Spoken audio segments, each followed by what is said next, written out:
Student, आज हम पढ़ेंगे महादेवी वर्मा का जीवन परिचय, जो बोर्ड एग्जाम के लिए बहुत ज्यादा महत्वपूर्ण है। तो स्टार्ट करने से पहले एक छोटे से रिक्वेस्ट है, यदि आपने मेरे चैनल को सब्सक्राइब नहीं किया तो चैनल को सब्सक्राइब करके बेल आइकन दबा देना, ताकि नेक्स्ट वीडियो की नोटिफिकेशन सबसे पहले मिल सके। तो चलिए स्टार्ट करते हैं। तो सबसे पहले आपको ब्लैक पेन से हेडिंग डाली है जीवन परिचय, ठीक है। उसमें आगे लिखना है महादेवी वर्मा का जन्म सन 1907 ईस्वी को उत्तर प्रदेश राज्य के फर्रुखाबाद नामक जनपद में हुआ था, ठीक है।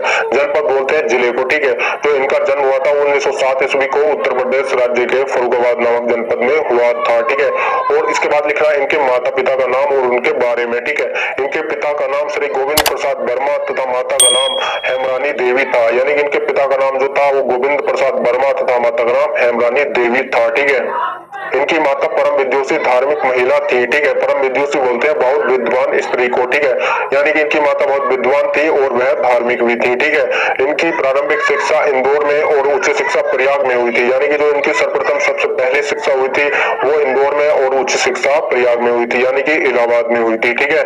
इन्होंने संस्कृत से एमए उत्तीर्ण करने के बाद ये प्रयाग महिला विद्यापीठ में प्रधानाचार्य हो गई, यानी कि इन्होंने जो प्राय स्नातक किया था वह संस्कृत से एमए किया था और बाद में ये प्रयाग महिला विद्यापीठ में प्रधानाचार्य हो गई।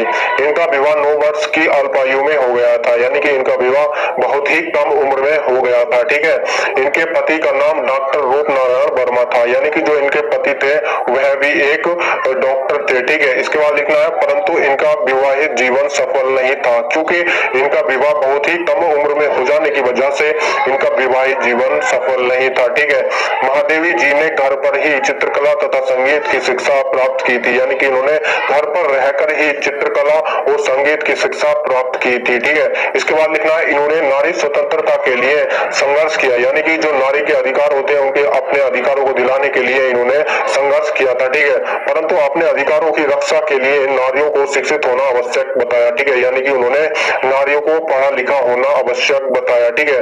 कुछ वर्षों तक ये उत्तर प्रदेश विधान परिषद की मनोनीत सदस्य भी रही, यानी कि मनोनीत सदस्य वह होते हैं जिनको राष्ट्रपति के द्वारा चुना जाता है, इनको आम जनता के द्वारा नहीं चुना जाता है, ठीक है। ये कुछ वर्षों तक उत्तर प्रदेश विधान परिषद की मनोनीत सदस्य भी रही, ठीक है।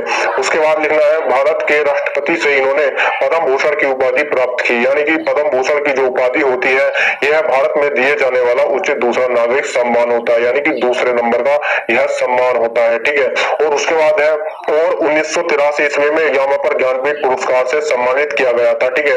यानी कि उससे पहले पद्म भूषण की उपाधि से अलंकृत किया गया था और बाद में यामा पर ज्ञानपीठ पुरस्कार से सम्मानित किया गया, ठीक है। और अंत में लिख देना है 11 सितंबर 1987 ईस्वी को इस महान कवयित्री का स्वर्गवास हो गया था, यानी कि इनकी मृत्यु 11 सितंबर 1987 ईस्वी को हुई थी, ठीक है। इसके बाद लिखना है इनकी रचनाओं के बारे में, ठीक है। रचना हेडिंग डालनी है और उसमें लिखना है महादेवी जी की प्रमुख कृतियां इस प्रकार है, ठीक है। और फर्स्ट पॉइंट डालना निहार, ठीक है। इसमें लिखना है यह इनका प्रथम प्रकाशित काव्य संग्रह है, ठीक है। जो निहार है इनका वो सबसे पहला काव्य संग्रह है, ठीक है। और सेकंड पॉइंट डालना रश्मि, और इसमें लिखना है इसमें आत्मा परमात्मा विषयक आध्यात्मिक गीत है, ठीक है। जो रश्मि है इनका वो आत्मा परमात्मा विषयक आध्यात्मिक गीत है, ठीक है। थर्ड पॉइंट डालना नीरजा, ठीक है। नीरजा में लिखना है इस संग्रह के गीतों में इनकी जीवन दृष्टि का विकसित रूप दृष्टिगोचर होता है, ठीक है।